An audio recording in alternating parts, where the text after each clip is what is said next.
വളരെ പ്രസക്തമായിട്ടുള്ളൊരു വിഷയത്തെക്കുറിച്ചാണ് ഇവിടെ ചർച്ച ചെയ്യുന്നത്. എന്തുകൊണ്ട് ഇടതുപക്ഷം എന്നുള്ളതാണ് ചോദ്യം.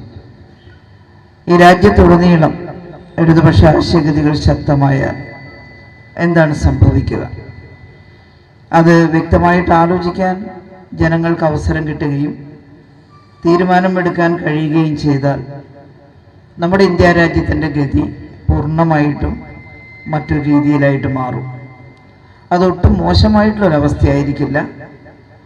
ജനങ്ങൾക്ക് ഭക്ഷണവും വസ്ത്രവും പാർപ്പിടവും ഒക്കെ കിട്ടുന്ന, പരസ്പരം ജനങ്ങൾ ബഹുമാനിക്കുന്ന, സ്നേഹിക്കുന്ന, ജാതിയുടെയും മതത്തിൻ്റെയും പേരിൽ പരസ്പരം ലഹള കൂടാത്ത ഒരു മനുഷ്യ സമൂഹമായിട്ട് ഇന്ത്യ മാറും എന്നുള്ളതാണ് നമ്മൾ കാണുന്നത്. അതിനെന്താ ഉറപ്പെന്ന് ചോദിച്ചാൽ ലോകത്തിൽ ഉണ്ടായിട്ടുള്ള ഒട്ടേറെ അനുഭവങ്ങൾ തന്നെയാണ് സാക്ഷ്യം. സോവിയറ്റ് റഷ്യയിൽ 1917 വിപ്ലവം നടന്നിട്ടുണ്ട് ഇടതുപക്ഷ ആശയങ്ങളുടെ ഭാഗമായി. ഇടതുപക്ഷ ആശയങ്ങളെന്ന് പറയുമ്പോൾ അത് മൂർത്തമായ രീതിയിൽ എന്ത് ചെയ്യണം, എന്താണ് ഈ ലോകത്തിൻ്റെ പ്രശ്നമെന്ന് വിശദീകരിച്ചത് 19-ാം നൂറ്റാണ്ടിൻ്റെ മധ്യഘട്ടത്തിൽ കാൾ മാർക്സും എംഗൽസും എല്ലാം ചേർന്നാണ്. അവർ സാധാരണ നമ്മുടെ എല്ലാ നാട്ടിൽ ജനിച്ചു വളരുന്നത് പോലുള്ള ആളുകളായിരുന്നു. പക്ഷേ നന്നായിട്ട് വായിക്കുകയും പഠിക്കുകയും സമൂഹത്തിൻ്റെ പ്രശ്നങ്ങളെക്കുറിച്ച് ചിന്തിക്കുകയും ചെയ്യുന്ന രണ്ട് ചെറുപ്പക്കാരായിരുന്നു 1840-കളിൽ മാർക്സും എംഗൽസും. അവർ ചിന്തിച്ചത് മറ്റൊന്നുമല്ല, ഒരുപാട് മനുഷ്യർ സമൂഹത്തിൽ എല്ലും മുറിയെ പണി ചെയ്തിട്ടും വിശപ്പടക്കാൻ കഴിയാതെ നരകിക്കുന്നു. അവർക്ക് ജീവിതത്തിൽ ഒരു സൗഭാഗ്യം അനുഭവിക്കാൻ കഴിയുന്നില്ല. പട്ടിണിയാണ്, നല്ല വസ്ത്രം ധരിക്കാനില്ല, എന്നും ഒരു കരിപുരണ്ട ജീവിതമായിട്ട് അവരുടെ ജീവിതം ഒടുങ്ങുന്നു. എന്നാൽ മറ്റൊരു ഭാഗത്ത് ജീവിതത്തിൻ്റെ എല്ലാ സൗകര്യങ്ങളും ആസ്വദിച്ച് ധാരാളം ഭക്ഷണം കഴിച്ചും വിശ്രമിച്ചും വിനോദങ്ങളിൽ ഏർപ്പെട്ടും വിദ്യ അഭ്യസിച്ചും എല്ലാം ഒരു കൂട്ടം ആളുകൾ വളരെ നന്നായിട്ട് ജീവിക്കുന്നു. എന്തുകൊണ്ടാണ് ഇങ്ങനെ സംഭവിക്കുന്നത്? അപ്പോൾ മതങ്ങളാണ് പലയിടത്തും മേൽക്കൈ നേടിയിരുന്നത്. മതങ്ങളെ പെട്ടെന്ന് ഇല്ലാതാക്കാനൊന്നും പറ്റില്ല. മനുഷ്യൻ്റെ പ്രയാസങ്ങൾ നിലനിൽക്കുന്നിടത്തോളം മനുഷ്യൻ ആശ്രയമായിട്ട് പലപ്പോഴും കാണുന്നത് മതങ്ങളെയാണ്. ആ മതങ്ങൾ മനുഷ്യനെ നേരായ വഴിക്ക് നയിച്ചാൽ കുഴപ്പമില്ലായിരുന്നു. പക്ഷേ പലപ്പോഴും ഭിന്നതയുടെയും ശത്രുതയുടെയും അന്ധവിശ്വാസത്തിൻ്റെയും ഒക്കെ പ്രചാരണമാണ് ചിലർ നടത്തുന്നത് എന്നതാണ് സങ്കടകരമായിട്ടുള്ള അവസ്ഥ. മതങ്ങളിൽ ചിലത് അല്ലെങ്കിൽ ചില മത മേലധികാരികൾ, എല്ലാവരുമല്ല, ഈ പാവപ്പെട്ട മനുഷ്യരോട് പറഞ്ഞു പഠിപ്പിച്ചത് നിങ്ങളുടെ ഈ ഭൂമിയിലെ കഷ്ടത ദൈവം വിധിച്ചതാണ് എന്നാണ്. കഴിഞ്ഞ ജന്മത്തിൽ നിങ്ങൾ എന്തോ നല്ലതല്ലാത്ത കാര്യങ്ങൾ ചെയ്തിട്ടുണ്ടാവണം, അതുകൊണ്ട് ദൈവം ശപിച്ചതാണ് ഈ ജന്മത്തിൽ നിങ്ങൾ കഷ്ടത അനുഭവിച്ച് ജീവിച്ച് മരിക്കാൻ. എന്തായാലും കഴിഞ്ഞ ജന്മത്തിലും ഒരു ദൈവം ഉണ്ടാകുമല്ലോ. ആ ജന്മത്തിൽ ഏതെങ്കിലും തരത്തിലുള്ള കൊള്ളരുതായ്മകൾ ചെയ്യുമ്പോൾ സ്വാഭാവികമായിട്ടും ദൈവം അത് തിരുത്താനാണ് സാധ്യത. ദൈവത്തിന് വിചാരിച്ചാൽ മനുഷ്യനെ തിരുത്താൻ സാധിക്കും. അപ്പോൾ കഴിഞ്ഞ ജന്മത്തിൽ ഈ കൊള്ളരുതായ്മകൾ ചെയ്യുമ്പോൾ തിരുത്താതെ അടുത്ത ജന്മത്തിൽ നീ കഷ്ടത അനുഭവിച്ചോളൂ എന്ന് വിധിക്കുന്ന ഏതെങ്കിലും ഒരു ദൈവം ഉണ്ടാവുമോ? അങ്ങനെ ചിന്തിക്കാൻ തയ്യാറായില്ല ആളുകൾ. പറഞ്ഞത് അപ്പടി കണ്ണും പൂട്ടി അങ്ങ് വിഴുങ്ങി. ശരിയാണപ്പാ, ഞാൻ എന്തോ കഴിഞ്ഞ ജന്മത്തിൽ ചെയ്തിട്ടുണ്ടാവണം, അതിൻ്റെ ഭാഗമായിട്ടാണ് എനിക്ക് ഈ പ്രയാസമെല്ലാം വരുന്നത് എന്ന് കണ്ണും പൂട്ടി വിശ്വസിച്ച് ദൈവത്തെ പോലും മോശമാക്കുന്ന വിശ്വാസത്തിലേക്കാണ് ചില മതമേലധികാരികൾ സമൂഹത്തെ നയിച്ചുകൊണ്ടിരുന്നത്. അപ്പോഴാണ് അത്തരം തൊഴിലാളികളെയും കഷ്ടത അനുഭവിക്കുന്നവരെയും വിളിച്ചു ചേർത്തിട്ട് ഈ ചെറുപ്പക്കാർ മാർക്സും എംഗൽസും അവരെ ബോധ്യപ്പെടുത്തിയത് ഒരു ദൈവവും വിധിച്ചതല്ല ഈ ഭൂമിയിലെ കഷ്ടതകൾ. ഈ ഭൂമിയിലെ ദാരിദ്ര്യവും മറ്റ് പ്രശ്നങ്ങളും മനുഷ്യൻ്റെ വിധി തന്നെയാണ്. ഭൂമിയിലെ മനുഷ്യരാകെ രണ്ടായി തരംതിരിഞ്ഞിട്ടുണ്ട്, രണ്ട് വർഗങ്ങൾ. വർഗവിഭജിതമാണ് ഭൂമി എന്നാണ് മാർക്സും എംഗൽസും പറഞ്ഞത്. ഏതാണ് ആ രണ്ട് വർഗങ്ങൾ? അതിലൊന്ന് മനുഷ്യരെ ചൂഷണം ചെയ്ത് കാശുണ്ടാക്കുന്ന, അല്ലെങ്കിൽ എല്ലാ സൗകര്യങ്ങളും ആർജിച്ചെടുക്കുന്ന വൻകിട മുതലാളി വർഗമാണ്. വലിയ കോർപ്പറേറ്റുകളായി വളർന്നിട്ടുള്ള, വീണ്ടും വീണ്ടും മനുഷ്യരനുഭവിക്കേണ്ടുന്ന സമ്പത്ത് ഊറ്റിയെടുക്കുന്ന ഒരു വിഭാഗം. അവരെണ്ണത്തിൽ വളരെ കുറവാണ്. എന്നാൽ ഭൂമിയിലെ കോടാനുകോടി മനുഷ്യർ ജോലി ചെയ്തിട്ട് പണം കിട്ടാതെ, കാശ് കിട്ടാതെ നമ്മളിപ്പം കാണുന്നില്ലേ, നമുക്ക് പെൻഷൻ കുടിശ്ശികയായി പോകുന്നു. എന്താ പെൻഷൻ കുടിശ്ശികയായി പോകുന്നത് ചോദിച്ചാൽ നിങ്ങളല്ലേ ഭരിക്കുന്ന പറയാന്ന് പറയും ചിലർ. അതിന് കാരണമുണ്ട്. നമ്മുടെ നികുതി വിഹിതം മുഴുവൻ പിരിച്ച് കേന്ദ്രത്തിലേക്ക് കൊണ്ടുപോയിട്ട് ഫെഡറൽ വ്യവസ്ഥ, അത് ജനാധിപത്യപരമായ ഫെഡറലിസ്റ്റ് ആണെങ്കിൽ നമുക്ക് ഒരു പ്രയാസമില്ല. ഇനി ഇവിടെ പിരിച്ചെടുക്കുന്ന കാശ് മുഴുവൻ ഇവിടെ ചെലവഴിച്ചോളൂ എന്ന് പറഞ്ഞാലും കുഴപ്പമില്ല, അത് ഉപയോഗിച്ചിട്ട് നമുക്ക് കാര്യങ്ങൾ ചെയ്യാം. പക്ഷേ ഒരു സംസ്ഥാനം അങ്ങനെ ശഠിച്ചിട്ടില്ല ഭരണം കിട്ടിയപ്പോൾ. കാരണം ഫെഡറലിസ്റ്റ് ആണ്, സംസ്ഥാനങ്ങളുടെ യൂണിയനാണ് കേന്ദ്രം. കേന്ദ്രം എന്നുള്ള നിലയിൽ ചെയ്യേണ്ടുന്ന കുറേ ഉത്തരവാദിത്തങ്ങളുണ്ട്, രാജ്യരക്ഷയും മറ്റു കാര്യങ്ങളും ഒക്കെ ആയിട്ട്. അത് നിർവഹിക്കാൻ കാശ് വേണം. സംസ്ഥാനങ്ങളത് കൊടുക്കില്ല എന്ന് ഒരിക്കലും പറയാൻ പാടില്ല, പറഞ്ഞിട്ടുമില്ല. പക്ഷെ പ്രശ്നം എന്താണ്, ഇവിടെ നിന്ന് പിരിച്ചെടുക്കുന്ന ആ പണത്തിൻ്റെ 70% ഇങ്ങോട്ട് തരികയും 30% അവിടെ വെക്കുകയും ചെയ്താൽ കേന്ദ്രം ചെയ്യേണ്ടുന്ന എല്ലാ ഉത്തരവാദിത്തങ്ങളും നല്ല സുന്ദരമായിട്ട് ചെയ്യാം. ഒരു 70% സംസ്ഥാനത്തിന് കിട്ടിയാൽ ഒരിക്കലും നമുക്ക് നികുതി പണം മോശമായിട്ടല്ല, നല്ല രീതിയിൽ ഉപയോഗിക്കാൻ പറ്റും, പെൻഷൻ കുടിശ്ശികയാവില്ല. ഞാൻ പറഞ്ഞു വന്നത് മറ്റൊരു വിഷയമാണ്. ഇങ്ങനെ ഊറ്റിയെടുക്കുന്നതിൻ്റെ പേരാണ് ചൂഷണം. അത് കേന്ദ്ര സംസ്ഥാനത്തെ ചെയ്താലും വലിയ മുതലാളിമാർ തൊഴിലാളിയെ ചെയ്താലും അർഹതയുള്ളവർക്ക് കൊടുക്കാതെ അതെല്ലാം ഒരിടത്തേക്ക് കേന്ദ്രീകരിക്കുന്ന രീതിയാണ് നമ്മൾ ചൂഷണം എന്ന് പറയുന്നത്. ആ ചൂഷണം കാരണമാണ് ലോകത്തിലെ ഒരുപാട് ആളുകൾ പട്ടിണി അനുഭവിക്കേണ്ടി വരുന്നത്, കഷ്ടത അനുഭവിക്കേണ്ടി വരുന്നത്. അതുകൊണ്ട് രണ്ട് വർഗമായിട്ട്, ഒരു കൂട്ടർ മറ്റു കൂട്ടർ ചൂഷണം ചെയ്യുന്നവർ ധനികർ, ഒരു കൂട്ടർ ആ ചൂഷണം അനുഭവിക്കുന്നവർ പാവപ്പെട്ട തൊഴിലാളികളും കർഷകരും നമ്മളെല്ലാവരും നാട്ടിൻപുറത്തെ സാധാരണക്കാരും ഒക്കെ ആയിട്ടുള്ള ആളുകൾ എന്നുള്ളതാണ്. അപ്പോൾ വർഗവിഭജിത സമൂഹത്തിൽ ചൂഷണം ഉണ്ടാകുന്നു എന്ന് പറയുക മാത്രമല്ല, ഈ മനുഷ്യനെ ചൂഷണം ചെയ്യുന്നവർക്കെതിരായിട്ട് നമ്മൾ ഒരുമിച്ച് നിന്നാൽ വലിയ മാറ്റം ഉണ്ടാക്കാൻ കഴിയും. മാർക്സും എംഗൽസും കമ്മ്യൂണിസ്റ്റ് മാനിഫെസ്റ്റോ പ്രസിദ്ധീകരിച്ചുകൊണ്ട് ഇങ്ങനെയാണ് പറഞ്ഞത്. ആ പുസ്തകം ഇന്ന് ബൈബിൾ കഴിഞ്ഞാൽ ഏറ്റവും കൂടുതൽ വിറ്റഴിക്കപ്പെടുന്ന പുസ്തകം എന്നാണ് പറയുന്നത്, ആളുകൾ വാങ്ങുന്ന പുസ്തകം. ലോകത്തൊരുപാട് ക്രിസ്ത്യാനികൾ പല മേഖലയിലുണ്ട്. ഓരോ ആളും ഒരു ബൈബിൾ സ്വന്തമായിട്ട് വാങ്ങുമ്പോൾ ധാരാളം ചെലവഴിക്കപ്പെട്ടിട്ടുണ്ട്. ബൈബിൾ എന്നുള്ളതാണ് കണക്ക്. ബൈബിളും ഖുറാനും ഒക്കെ നന്നായിട്ട് ചിലവാകുന്നുണ്ട്. എന്നാൽ അതേപോലെ ആളുകൾ ആശ്രയിക്കുന്ന ഒരു പുസ്തകമാണ് കമ്മ്യൂണിസ്റ്റ് മാനിഫെസ്റ്റോ. അതുപോലെ വായിച്ച് പ്രാർത്ഥിക്കാനല്ല, അതിൽ പറഞ്ഞിട്ടുള്ള പ്രായോഗിക കാര്യങ്ങൾ നടപ്പിലാക്കിയാൽ മനുഷ്യൻ്റെ പ്രശ്നങ്ങൾ പരിഹരിക്കപ്പെടും എന്ന് വിശ്വസിച്ചുകൊണ്ട് അത് വായിച്ചു നോക്കി പ്രായോഗികമായിട്ട് എന്തെങ്കിലും ചെയ്യാൻ പറ്റുമെന്ന് പരിശോധിക്കുകയാണ്. ആ പുസ്തകത്തിൻ്റെ അവസാനത്തെ പേജിൽ എഴുതിയത്, സർവ്വരാജ്യത്തുമുള്ള തൊഴിലാളികളെ നിങ്ങൾ സംഘടിക്കുക, നിങ്ങൾക്ക് നഷ്ടപ്പെടാൻ ഒന്നുമില്ല ഈ ജീവിതത്തിൽ, എന്നാൽ നിങ്ങൾക്ക് കിട്ടാൻ ഒരു പുതിയ ലോകമുണ്ട് എന്നാണ്. പുതിയ ലോകം, സ്വർഗം എന്നെല്ലാം ചിലർ പറയില്ലേ, മരിച്ചു എന്നാൽ സ്വർഗം കിട്ടുമെന്ന് വിശ്വസിപ്പിച്ച് വെച്ചിരിക്കുകയാണ് പാവങ്ങളെ. മിണ്ടരുത് പട്ടിണി കിടന്നാൽ, അല്ലേ? നിങ്ങൾക്ക് കൂലി കിട്ടിയിട്ടില്ലെങ്കിൽ മിണ്ടരുത്. നിങ്ങൾ മരിച്ചു എന്നാൽ നിങ്ങൾക്കാണ് സ്വർഗം കിട്ടുക. പൈസയുള്ളവർക്ക് സ്വർഗം കിട്ടില്ല എന്നൊക്കെ പറഞ്ഞ് പഠിപ്പിച്ച് വെച്ച് ആരെങ്കിലും അങ്ങ് പോയിട്ട് തിരിച്ചു വന്നിട്ട് അവിടെ ഇങ്ങനെയാന്ന് നമ്മളോട് പറഞ്ഞിട്ടുണ്ടോ? അല്ലേ? ആരും പോയവർ തിരിച്ചു വന്നിട്ട് പറഞ്ഞിട്ടില്ല. അതുകൊണ്ട് ഉണ്ടോ ഇല്ലയോ എന്ന് ആർക്കും നല്ല നിശ്ചയമില്ല. ഉണ്ടെങ്കിലും ഉണ്ടാവട്ടെ, അത് അനുഭവിക്കാം.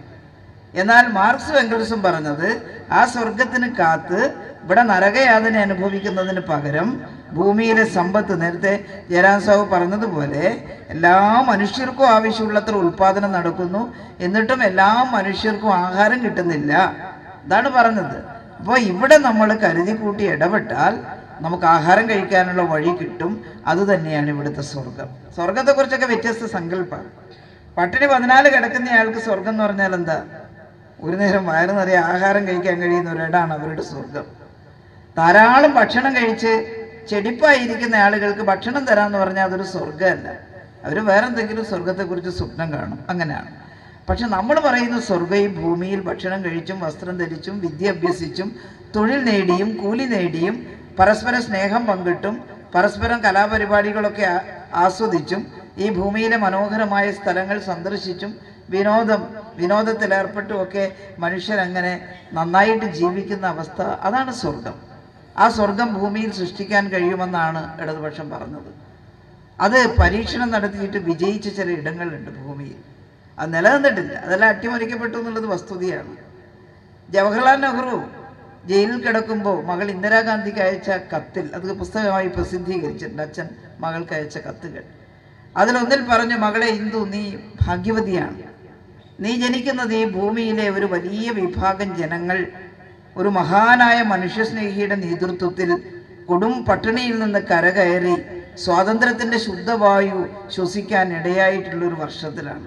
നമ്മുടെ നാട്ടിലെ കോൺഗ്രസ്സുകാർക്ക് അത് 5 വർഷമെന്ന് ഒരു പിടിയും ഉണ്ടാവില്ല, കേട്ടില്ലേ? അവരാരും നെഹ്റുവിനെ ഒന്നും വായിക്കാറില്ല എന്നുള്ളതാണ് വസ്തുത. നെഹ്റുവിനെ കുറിച്ചൊന്നും പറയാറുമില്ല, വായിക്കാറുമില്ല. ഇപ്പോൾ BJP-ക്കാർ, കേന്ദ്ര ഗവൺമെൻറ് നെഹ്റുവിനെയും ഗാന്ധിജിയെല്ലാം വല്ലാണ്ട് അധിക്ഷേപിക്കുമ്പോൾ അവിടെയും നോവുന്നത് കമ്മ്യൂണിസ്റ്റുകാർക്കാണ്, കോൺഗ്രസ്സുകാരല്ല. കോൺഗ്രസിൻ്റെ ആശയഗതികളെല്ലാം അംഗീകരിക്കുന്നവരല്ല കമ്മ്യൂണിസ്റ്റുകാർ. നെഹ്റുവിൻ്റെയും എല്ലാ ഭരണ നയങ്ങളും കമ്മ്യൂണിസ്റ്റുകാർ ഒരിക്കലും അംഗീകരിച്ചില്ല. പക്ഷേ നെഹ്റുവിൻ്റെ മനസ്സിലൊരു സോഷ്യലിസ്റ്റ് ചിന്തയുണ്ടായിരുന്നു. അതുകൊണ്ടാണ് നെഹ്റു പറഞ്ഞത്. നെഹ്റു പറഞ്ഞ ആ വലിയ ഭൂപ്രദേശം സോവിയറ്റ് റഷ്യയായിരുന്നു. Union of Soviet socialist republic. Tsar ചക്രവർത്തിമാരുടെ ഭരണത്തെ തള്ളിമാറ്റിയിട്ട് അതിനെ കീഴടക്കിയിട്ട് ഇടതുപക്ഷ പാർട്ടിയുടെ ഭരണം, അതിൻ്റെ നേതൃത്വത്തിലുള്ള ഭരണം സോവിയറ്റ് റഷ്യയിൽ സ്ഥാപിച്ച ഒക്ടോബർ സോഷ്യലിസ്റ്റ് വിപ്ലവത്തെയാണ് ആ മഹത്തായ സംഭവമെന്ന് നെഹ്റു വിശേഷിപ്പിച്ചത്. മഹാനായ മനുഷ്യസ്നേഹി എന്ന് നെഹ്റു എഴുതിയത് മഹാനായ സോവിയറ്റ് വിപ്ലവത്തിൻ്റെ നേതാവ് വ്ളാഡിമിർ ഇല്യാനോവിച്ച് ലെനിനെയാണ്. ലെനിൻ്റെ നേതൃത്വത്തിൽ വിപ്ലവം നടന്നു 1917. എന്തോരു മാറ്റാണ് ഉണ്ടായത്. ഉഴുതുമറിച്ച കന്നിമണ്ണ് എന്ന മിഖായിൽ ഷോളോഖോവിൻ്റെ നോവലിൽ വിപ്ലവം നടന്ന ഉടനെ റഷ്യയിൽ ഉത്സവ സദൃശ്യമായിട്ടുള്ള ഇടപെടൽ, അതായത് കന്നിമണ്ണ് ഉഴുതുമറിച്ച്, തരിശു ഭൂമിയൊക്കെ ഉഴുതുമറിച്ച് ആളുകൾ സംഘം ചേർന്ന് കൃഷി ചെയ്തു, കൂട്ടുകൃഷിക്കളങ്ങൾ ഉണ്ടാക്കി, ധാന്യങ്ങൾ ധാരാളം വിളഞ്ഞു. നേരത്തെ വിളയുന്ന ധാന്യങ്ങൾ രാജാവിൻ്റെയും ജന്മിമാരുടെയും കളപ്പുരയിലേക്കാണ് പോയതെങ്കിൽ ഇവിടെ നിറഞ്ഞ ധാന്യങ്ങൾ പാർട്ടി കമ്മിറ്റിയും നാട്ടുകാരുടെ കമ്മിറ്റിയും എല്ലാം ഇടപെട്ട് കൃഷി ചെയ്ത കൃഷിക്കാർക്ക് മൃഷ്ടാന്ന ഭോജനത്തിന് തികയും വിധം, ഓരോ വർഷത്തേക്കും തികയും വിധം വീതിച്ചു കൊടുത്ത് ബാക്കി വരുന്നത് കളപ്പുരകളിൽ സൂക്ഷിക്കുകയും ക്ഷാമകാലത്തേക്ക് വിനിയോഗിക്കുകയും ചെയ്തു. ഇതിൻ്റെ പേര് ആസൂത്രണം എന്നാണ്. ഇതിൻ്റെ പേരാണ് ജനകീയ ആസൂത്രണം. ഇതിൻ്റെ പേരാണ് ഇടതുപക്ഷ സ്വഭാവമുള്ള ആസൂത്രണം. ഇത് തന്നെയാണ് ഇടതുപക്ഷം. എല്ലാവർക്കും ഭക്ഷിക്കാൻ ആവശ്യമായ ഭക്ഷ്യധാന്യങ്ങൾ ഉണ്ടാക്കുക, അതെല്ലാവർക്കും കിട്ടിയെന്ന് ഉറപ്പുവരുത്തുക, അവരുടെ പട്ടിണി മാറ്റിയെന്ന് ഉറപ്പുവരുത്തുക. ഇന്ത്യയിൽ അങ്ങനെ ചെയ്തിട്ടില്ല. സ്വാതന്ത്ര്യം കിട്ടിയതിന് ശേഷം ചെയ്യാമായിരുന്നു. സ്വതന്ത്ര ഇന്ത്യക്കാരാണ് ഭരിച്ചത്. വലിയ തോതിൽ കാർഷിക പരിഷ്കരണവും ഭൂപരിഷ്കരണവും ഒക്കെ നടത്തി ഈ രാജ്യത്തെ ആകെ മനുഷ്യർക്ക് എത്ര ഭക്ഷണം വേണം തിന്നാനെന്ന് കണക്കുകൂട്ടി ജനങ്ങളുടെ പങ്കാളിത്തത്തോടെ പഞ്ചാബിലും ആന്ധ്രയിലും തമിഴ്നാട്ടിലും കേരളത്തിലും എല്ലാം വലിയ തോതിൽ ഉൽപാദനം നടത്തി ആളുകൾക്ക് ഇഷ്ടം പോലെ ഭക്ഷ്യധാന്യവും മറ്റു വസ്തുക്കളും വിതരണം ചെയ്യാൻ ഇന്ത്യക്ക് കഴിയുകയല്ല. പക്ഷേ കോൺഗ്രസ്സുകാർ അധികാരത്തിൽ വന്ന ഉടനെ ഗാന്ധിജി ഭയന്നതാണ് സംഭവിച്ചത്. ഗാന്ധിജി പറഞ്ഞു, ഇന്നലെ വരെ ഈ സ്വാതന്ത്ര്യ സമരത്തെ തള്ളി പറഞ്ഞവരെല്ലാം കൂടി നല്ല ഗദറിൻ്റെ കുപ്പായമൊക്കെ ഇട്ട് കോൺഗ്രസ് ആയത് കണ്ടിട്ട് ഗാന്ധിജി പറഞ്ഞു, ഇത് ശരിയാവില്ല, ഈ കോൺഗ്രസ് ശരിയാവില്ല, കോൺഗ്രസ് ഭരിച്ചാൽ ഇന്ത്യയും ശരിയാവില്ല, നിങ്ങളുടെ പ്രിയോറിറ്റി മാറിപ്പോകുന്നു, നിങ്ങളുടെ മുൻഗണന മാറിപ്പോകുന്നു, അതുകൊണ്ട് കോൺഗ്രസ് പിരിച്ചുവിട്ട് ഭരിക്കാൻ അറിയാവുന്ന, ഭരിക്കാൻ സാധാരണക്കാരന് വേണ്ടി തീരുമാനം എടുക്കാൻ കഴിയുന്ന ആരെങ്കിലും ഭരിക്കട്ടെ എന്ന് പറഞ്ഞിരുന്നു. അതൊന്നും കോൺഗ്രസ് കേട്ടില്ല. ഞാനൊരു നീണ്ട പ്രസംഗം നടത്തുന്നില്ല. നമ്മുടെ കൂടെ വന്ന് ഇടതുപക്ഷത്തിൻ്റെ നേതാക്കളായി മാറിയ ആളുകളുടെ പ്രസംഗം കേൾക്കാനാണ് നിങ്ങളവിടെ നിൽക്കുന്നത്. പക്ഷെ എന്താണ് ഇടതുപക്ഷം എന്ന് ചോദിച്ചാൽ അതാണ്. അതുകൊണ്ട് സോവിയറ്റ് റഷ്യയിൽ 10-70 വർഷക്കാലം വിലക്കയറ്റമില്ല, തൊഴിലില്ലായ്മയില്ല. CH മുഹമ്മദ് കോയൊക്കെ റഷ്യ സന്ദർശിച്ചിട്ട് തിരിച്ചു വന്നിട്ട് പറഞ്ഞു, എന്തൊരു ഐശ്വര്യമാണ് റഷ്യയിലെ കുട്ടികളുടെ മുഖത്ത്, എന്തൊരു ആഹ്ലാദമാണ് അവരുടെ മുഖത്ത്. അത് പറയാൻ കാരണം സോവിയറ്റ് റഷ്യയിൽ നടന്ന പരിഷ്കാരം. അതിനു മുമ്പ് ചക്രവർത്തിമാരുടെ ഭരണകാലത്ത് എലുമ്പി വയറ് വീർത്ത് കൈകാലുകൾ ഇറുക്കിലിച്ച് കിടന്നിരുന്ന കുട്ടികളാണ് ഈ ഭരണപരിഷ്കാരം വന്ന ഇടതുപക്ഷത്തിൻ്റെ ഭരണം വന്നപ്പോൾ വലിയ മാറ്റത്തിലേക്ക് വന്നത്. ഇന്ത്യയിൽ അങ്ങനെ ഒരു ഭരണമാറ്റം ഉണ്ടായിരുന്നെങ്കിൽ ഇന്ത്യയിൽ അങ്ങനെ സംഭവിക്കും. എന്നാൽ ഇന്ത്യ ഒട്ടാകെ വന്നിട്ടില്ല. ഓരോ സംസ്ഥാനങ്ങളിൽ ഇടതുപക്ഷം വന്നിട്ടുണ്ട്. ബംഗാളിൽ വന്നപ്പോൾ കഴിയാവുന്നത്ര ശ്രമിച്ചു. വലിയ പൂർണ്ണമായ മാറ്റമൊന്നും ഉണ്ടാക്കാൻ ഒരു സംസ്ഥാനത്ത് വന്നാൽ സാധിക്കില്ല. കേരളത്തിൽ നമ്മൾ കുറേ കൂടി മുന്നോട്ട് വന്നു. കേരളത്തിൻ്റെ ഒരു സാധ്യതകൾ ഉപയോഗപ്പെടുത്തിക്കൊണ്ട് കുറേ കൂടി മാറ്റത്തിലേക്ക് വന്നു. ത്രിപുരയിലും വലിയ മാറ്റത്തിലേക്ക് വന്നു. പക്ഷെ അതെല്ലാം അട്ടിമറിച്ചു കളഞ്ഞു. Soviet Russia അട്ടിമറിച്ചു. സോവിയറ്റ് റഷ്യയിൽ ഗോർബച്ചേവിൻ്റെ പരിഷ്കാരമൊക്കെ തനിയെ വന്നതൊന്നുമല്ല. വൻകിട മുതലാളിത്തത്തിൻ്റെ കുത്തിത്തിരിപ്പ് കാരണം എന്തൊക്കെയോ അവരോട് സ്വപ്നം കാണാൻ പറഞ്ഞ്, എന്തൊക്കെയോ വിവേചനങ്ങൾ ഉണ്ടാക്കാൻ പറഞ്ഞ് അങ്ങനെയൊക്കെ വന്നിട്ടുള്ള മാറ്റമാണത്. ആ മാറ്റം ശരിയായൊരു മാറ്റമായിരുന്നില്ല. അതിൻ്റെ ഭാഗമായിട്ട് റഷ്യയിൽ വലിയ ബുദ്ധിമുട്ടുണ്ടായി. വീണ്ടും പ്രവിശ്യകളെല്ലാം വിഭജിക്കപ്പെട്ടു. ഉക്രൈൻ യുദ്ധമൊക്കെ അതിൻ്റെ ഭാഗമായിട്ട് വരുന്നതാണ്. ഇറാഖിലെ പ്രശ്നങ്ങൾ അതിൻ്റെ ഭാഗമായിട്ട് സഹായിക്കാൻ ആരുമില്ലാത്ത ചില രാജ്യങ്ങളെ, അതുപോലെ അഫ്ഗാനിസ്ഥാൻ, നജീബുള്ളയുടെ ഭരണം സോവിയറ്റ് റഷ്യയുടെ സഹായത്തോടെ വന്നതായിരുന്നു. അഫ്ഗാനിൽ നജീബുള്ള ഭരിക്കുമ്പോഴാണ് ആ ജനത സ്വാതന്ത്ര്യം എന്താണെന്ന് അറിഞ്ഞത്. എല്ലാവർക്കും പഠിക്കാം, എല്ലാവർക്കും ഭക്ഷണം കഴിക്കാം, എല്ലാവർക്കും പൊതുവഴിയിലൂടെ നടക്കാം, ഇഷ്ടമുള്ള വസ്ത്രം ധരിക്കാം. എന്തൊരു ഐശ്വര്യമായിരുന്നു അഫ്ഗാനിസ്ഥാനിൽ. ബാഗ്ദാദ് പോലുള്ള ചരിത്രത്തിലെ പ്രസിദ്ധമായ ഇടങ്ങൾ അവിടെയാണ്. മുരുകൻ കാട്ടാക്കടയുടെ കവിതയിലുണ്ട്, ഇത് ബാഗ്ദാദാണ് അമ്മ പറഞ്ഞോർ കഥയിലെ ബാഗ്ദാദ്. ആ ബാഗ്ദാദൊക്കെ ഇപ്പം ബോംബ് വീണിട്ട് തകർന്ന് തരിപ്പണമായി മാറിയിരിക്കും. അമേരിക്കൻ സാമ്രാജ്യത്വം, മാർക്സും എംഗൽസും പറഞ്ഞ ചൂഷകർ, കോർപ്പറേറ്റുകൾ, വൻകിട മുതലാളിത്തം അവരിടപെട്ട് അഫ്ഗാനിസ്ഥാനിലെ മനുഷ്യരെ സുന്നിയെന്നും ഷിയെന്നും കുർദെന്നും ഒക്കെയായിട്ട് വേർതിരിച്ചവരെ തമ്മിലടിപ്പിച്ച് നജീബുള്ളയുടെ ഭരണത്തെ അട്ടിമറിച്ച് അവിടെ അമേരിക്കയുടെ ഒരു പാവ ഗവൺമെന്റിനെ താലിബാൻ ഭീകരവാദികളെ പ്രതിഷ്ഠിച്ചു. അവസാനം അമേരിക്കക്ക് തന്നെ അവരെ പിടിച്ചാൽ കിട്ടാത്ത അവസ്ഥ വന്നു. ഇതാണ്. ഇന്ത്യയിലാണെങ്കിൽ അവർ ഹിന്ദു വർഗീയവാദത്തെ പ്രോത്സാഹിപ്പിക്കുന്നു. സാമ്രാജ്യത്വം എന്തൊരു ചങ്ങാത്താണ് ഈ വൻകിട മുതലാളിത്ത രാഷ്ട്രങ്ങളുമായിട്ട്. അവരെ നമ്മളെ ഭിന്നിപ്പിക്കാൻ ശ്രമിക്കുകയാണ് ഇന്ത്യയെ. ഇന്ത്യയിലെ ജനങ്ങളെ ഹിന്ദുവായും മുസ്ലിമായും ക്രിസ്ത്യാനിയായും നമ്മൾ ഭിന്നിച്ചു കഴിഞ്ഞാൽ എന്നെങ്കിലും ഈ രാജ്യത്തൊരു സമാധാനം ഉണ്ടാവുമോ? എന്തൊരു വൈവിധ്യമുള്ള നാടാണിത്. ഇവിടെ ഹിന്ദു ഉണ്ട്, ഇസ്ലാം ഉണ്ട്, ക്രിസ്ത്യാനിയുണ്ട്. ഹിന്ദു എന്ന് പറഞ്ഞാൽ തന്നെ എത്ര ഈശ്വരന്മാരാണ് ഹിന്ദുവിന്.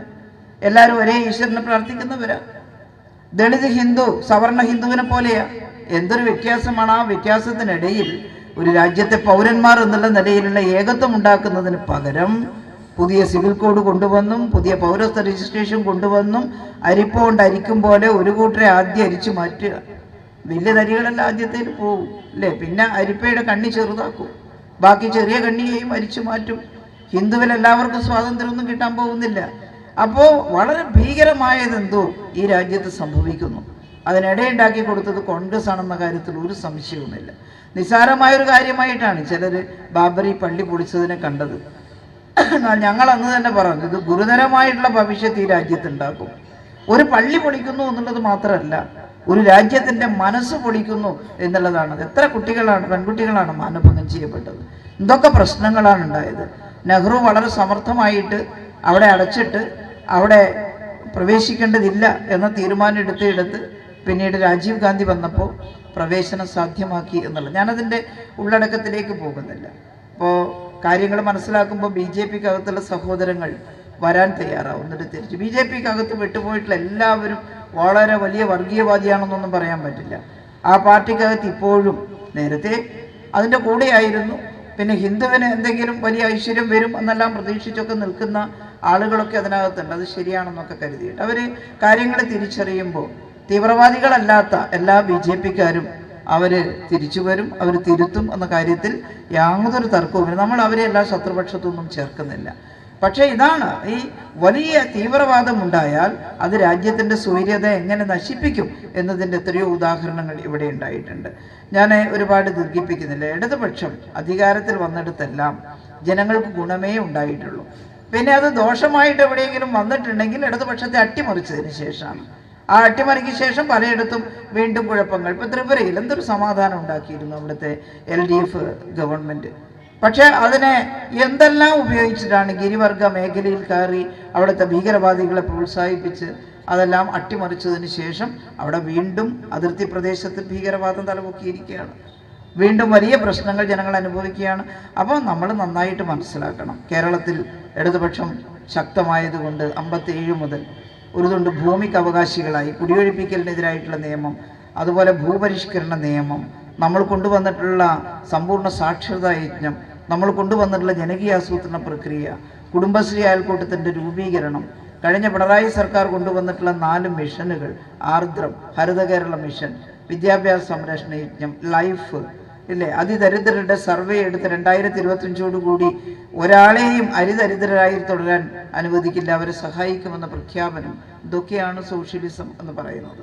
പൂർണ്ണമായി സോഷ്യലിസത്തിലേക്ക് പോകാൻ കേരളത്തിന് മാത്രം കഴിയാത്തത് ഈ നികുതി പണത്തിൻ്റെ പിടുത്തമൊക്കെ അവിടെ നിൽക്കുന്നതുകൊണ്ടാണ്. അതെല്ലാം കിട്ടുവാണെങ്കിൽ നമുക്ക് നല്ല സോഷ്യലിസ്റ്റ് രീതിയിൽ പോകാൻ സാധിക്കും. ഞാൻ ചുരുക്കുന്നു, ഇടതുപക്ഷമാണ് ജനങ്ങളുടെ ബന്ധു എന്ന് മനസ്സിലാക്കി ഇടതുപക്ഷത്തേക്ക് ഒരുപാട് ആളുകൾ കടന്നു വന്നിട്ടുണ്ട്. ആ ആളുകൾ ഇടതുപക്ഷ ആശയഗതികൾ ഉൾക്കൊണ്ടതിൻ്റെ പ്രചാരകരായും അതിൻ്റെ നേതൃത്വമായും മാറിയിട്ടുണ്ട്. ആ കൂട്ടത്തിലാണ് നമ്മുടെ അശോകനും വാസുമാഷൊക്കെ ഉള്ളത്. അവരുടെ 10 വർഷക്കാലത്തെ അനുഭവമാണ് സാക്ഷ്യപ്പെടുത്താൻ പോകുന്നത്. ഇനിയും ധാരാളം ആളുകൾ ഇടതുപക്ഷത്തേക്ക് വരും. വെറുതെ പുറത്തു നിന്നിട്ട് ഇടതുപക്ഷത്തെ കുറ്റപ്പെടുത്തുക, എന്തെങ്കിലും തരത്തിലുള്ള അപവാദങ്ങൾ പറയുക, അതല്ല. എന്താണെന്ന് മനസ്സിലാക്കിയിട്ട് ഇടതുപക്ഷത്തേക്ക് ആളുകൾ വന്നാൽ അവർക്ക് പിന്നെ ഇടതുപക്ഷം വിട്ടു പോകാൻ ഒരിക്കലും തോന്നാറില്ല എന്നുള്ളത് തന്നെയാണ് വസ്തുത. ഇപ്പോഴും അപ്പുറത്ത് നിൽക്കുന്ന ആളുകൾ കാര്യങ്ങൾ മനസ്സിലാക്കി ഇടതുപക്ഷ ആശയഗതിയോടൊപ്പം ചേരണമെന്നാണ് ഞങ്ങളെല്ലാം ആഗ്രഹിക്കുന്നത്. നമുക്ക് ഇന്ന് സമൂഹത്തിൽ നിലനിൽക്കുന്ന തിന്മകൾക്കെതിരെ പോരാട്ടം നടത്താം. നല്ല മനുഷ്യരായിട്ട് മാറാൻ ജനങ്ങളെ പ്രോത്സാഹിപ്പിക്കാം.